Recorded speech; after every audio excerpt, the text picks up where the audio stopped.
The smallest part can be the most important part, right down to a small clip. It'll tell us what kind of car it is. New tonight at 6, we'll take you inside the mind of a hit-and-run investigator. Good evening to you. Buffalo police have been busy investigating a string of hit-and-runs in the past few months, several of them fatal. Authorities who work these types of cases say they can be very difficult to solve.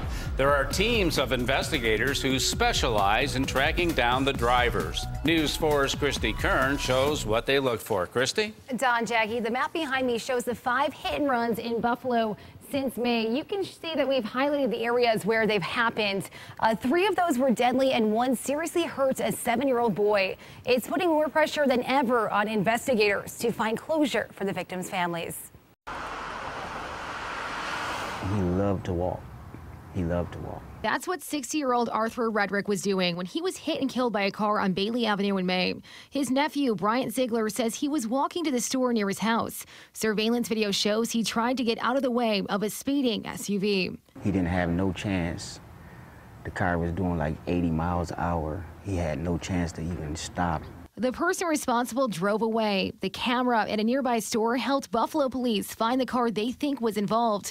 They found a white 4-door SUV about a mile away from the crash. That was more than 3 weeks ago. They can find a driver, we can stop from anybody else getting hurt. How often would you say that people turn themselves in before you guys reach them? Rarely. Rarely. That's where senior investigator Scott Lewita with the Amherst Police Department comes in. I've kind of gotten a reputation for solving hit-and-runs. He's worked on traffic investigations for 16 years, tracking down hit-and-run drivers, not just in Amherst, but all around Western New York. Other police departments call and ask for help on it, on hit-and-runs, because they know I have this network of people to help out. That work starts at the scene, searching for witnesses, evidence, and pieces left behind. The smallest part can be the most important part, right down to a small clip. It'll tell us what kind of car it is. A room of car parts is just a small picture of many past investigations Lewita has worked on. Everything from minor side swipes to deadly cases, each leaving behind its own clue of the car involved. This actually tells you the date of manufacturer. It's printed right out here on a sticker, and this part was made 4/10 of 12. So we know for sure that would be a 2012. He says some cases are more difficult, like the deadly hit-and-run in Wheatfield that killed 16-year-old Ryan Fisher in 2014.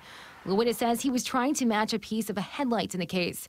It took more than 6 weeks to solve. We put so much time into that case, but I knew we would find it. We had the piece. Lewita doesn't do it alone. He works with a network of people at collision shops, dealerships, and other police departments. He takes pieces around until he finds a match. It basically takes a village to solve these hit-and-runs. When you take those 2 parts and you put it together, it fits like a puzzle. Investigators say video is one of the best pieces of evidence they can get. Just like surveillance video from this store helped find the suspected car in Arthur Redrick's case. That was very good video. The quality was very good, and we were able to determine from that video the make and model. Keith LaFalce is an accident investigator for the Buffalo Police Department. As we mentioned earlier, he's had his hands full with the 5 recent hit-and-runs.